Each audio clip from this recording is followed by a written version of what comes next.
Hello বন্ধুরা, good morning সবাইকে। কেমন আছে সবাই? আবারও একটা নতুন ব্লগে সবাইকে জানাই স্বাগত। তো দেখো, আমি সকাল সকাল সুন্দর করে রেডি হয়ে গেছি। আজকে একটা বলা যেতে পারে আমার খুব পছন্দের একটা শাড়ি পরেছি। আজকে আমি এখান থেকে ঠিক 1 বছর আগে কিনেছিলাম শাড়িটা। তো আজকে তার ভাঁজটা ভাঙলাম আর কি। আর একটা ম্যাচিং করে তো আমি ব্লাউজ পাইনি, বা একটা অফ হোয়াইটের একটা ব্লাউজ পরার ইচ্ছা ছিল, সেটাও পাইনি। তো দেখো, এরকম একটা পিঙ্কি পিঙ্কি ব্লাউজ পরে নিয়েছি। আর আজকে যাচ্ছি বিপত্তারিণী পুজো দিতে, মঙ্গলবারের লাস্ট বিপত্তারিণী পুজোর যে দিনটা।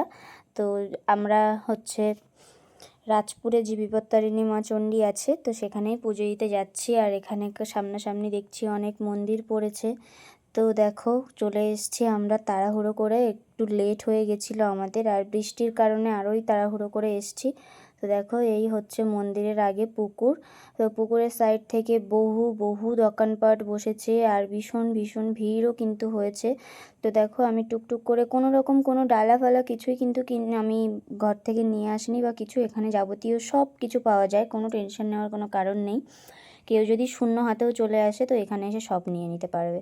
তো আমি প্রথমে এসেই আগে ডোরগুলো কিনে নিয়েছিলাম। কিনে নিয়ে এবারে 13 রকম যে ফল, সেটাও আমি নিয়ে নিয়েছি একটা ছোট্ট টুকরিতে করে। এবারে আমি মিষ্টি নিতে গেছি এখানে।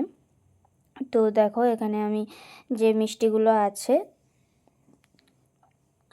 তো আমি এরকম দেখে এক প্যাকেট মিষ্টি নিয়েছি। আর আমি জিজ্ঞেস করছিলাম এখানে 13 রকম মিষ্টি নেই, কত রকম আছে। তো সবাই সব দোকানে সব রকমভাবে বিক্রি করছে, সব রকম রেট আছে, যে যেমন পাচ্ছে। আর এখান থেকে আমি আলতা সিঁদুর নিয়ে নিয়েছিলাম, আর ফুল নিয়ে নিয়েছি। তো দেখো, এই যে কত দোকান বসেছে দেখতেই পাচ্ছ, খেলনার দোকান থেকে শুরু করে আর প্রচুর প্রচুর ভাবে মিষ্টির দোকান, ফলের দোকান সব রকম বসেছে। আর 13 রকম ফল তো আর সেই রকমভাবে, হ্যাঁ, তবে কি বাড়ি থেকে ডালাটা আনলে, যাদের বাড়িতে প্রসাদ পাওয়ার বা খাওয়ার অনেকজন আছে বা অনেক জায়গায় দিতে হবে, তাদের জন্য বাড়ি থেকে ডালাটা আনা বেস্ট, কিন্তু আমাদের জন্য এটাই বেস্ট ছিল। তো দেখো, এখানে দেখতে পাচ্ছ পরিষেবাও কিন্তু খুব ভালো আছে, সব রকম সব কিছু আছে। আর অনেকের পুজো দেওয়া হয়ে গেছে, যেহেতু আমাদের মন্দিরে ঢুকতে ঢুকতেই প্রায় 10টা বেশি হয়ে গেছিলো। আর এখানে দেখতে পাচ্ছ তাড়াতাড়ি করে চলে এসেছি আমরা মন্দিরে ঢুকেই। কিন্তু আগে আমরা চলে গেছিলাম, পুজো দিয়ে নিয়েছিলাম। প্রথমে ওখানে অনেকটা ভিড় ছিল, তার কারণে ক্যামেরা অন করতে পারিনি। তো ব্রাহ্মণের ওখানে গোত্র নাম সব কিছু বলে পুজো দিয়ে নিয়ে মায়ের থেকে এইবারে দেখো, এইটা যে ঘুরছি, দড়িটা বাঁধা আছে, এটা যেন মনে হচ্ছে 13টা ডোর এখানেই বাঁধা আছে বড় বড় কাছি দিয়ে। আর এইখানে না অনেকটা টাইম ওয়েস্ট হচ্ছিল। এর আগে 2 বছর আগে যখন গেছিলাম, পুরো লম্বা করে দড়িটা আনা ছিল আর লম্বা করে লাইন। কিন্তু এখানে দেখো, সবাই যেন সেই কি বলা যায়, সামনে পুজো, তার ডায়েট করার জন্য হাঁটাহাঁটি করছে। পুরো একদম গায়ের থেকে গলি গলি গলি গলি করে সব একদম দেওয়া আছে। আর এই যে দেখো ভিড়টা, শুধু দেখো,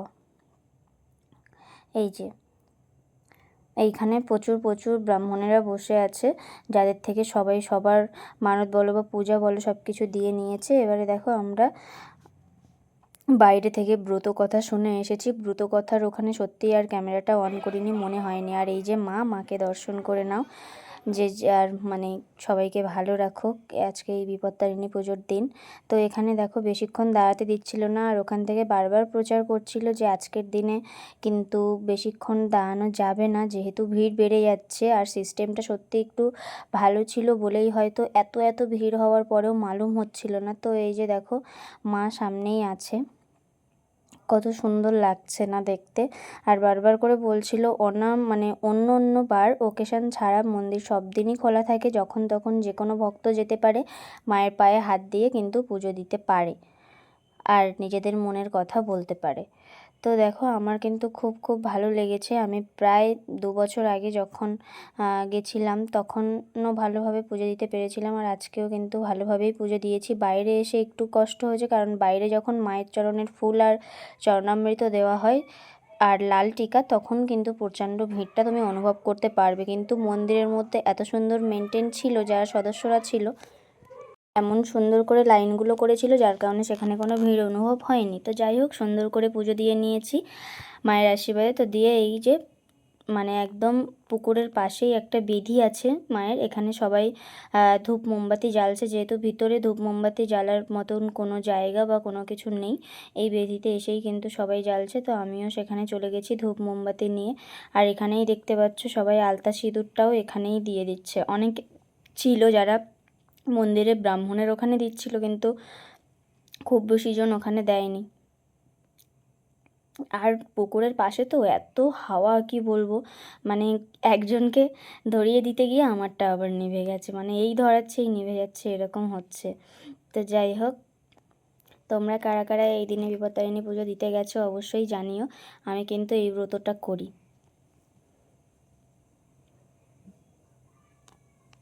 আর এই ব্রতটা করার মানে অন্যতম কারণ হলো এই যে ডোরটা বাঁধা হয়, এই ডোরটা বিয়ের আগে এমনও মানে পুজো গেছে যে দুটো বারেই করেছি, শুধুমাত্র ডোরটা বেশি হওয়ার জন্য। এই ডোর নিয়ে স্কুলে নিয়ে গিয়ে সবাইকে দিতাম, এরকম একটা ব্যাপার। আর তাছাড়া আত্মীয় স্বজন সবার বাড়িতে এই ডোর পাঠাতাম। তো চলো, পুজো দেওয়া ফাইনালি পুরোপুরি কমপ্লিট, একদম সুন্দরভাবে মার দর্শন পেয়েছি, সুন্দরভাবে পুজো দিয়েছি, খুব ভালোভাবে পুজো দিয়েছি, মন একদম শান্তি হয়ে গেছে। চলো যাওয়া যাক, রাস্তার মধ্যে জ্যামও হয়ে গেছে, আর দুজন মিলে আমরা কিন্তু ডোরটাও বেঁধে নিয়েছি। চলো টাটা, দেখা হচ্ছে নেক্সট পর্বে।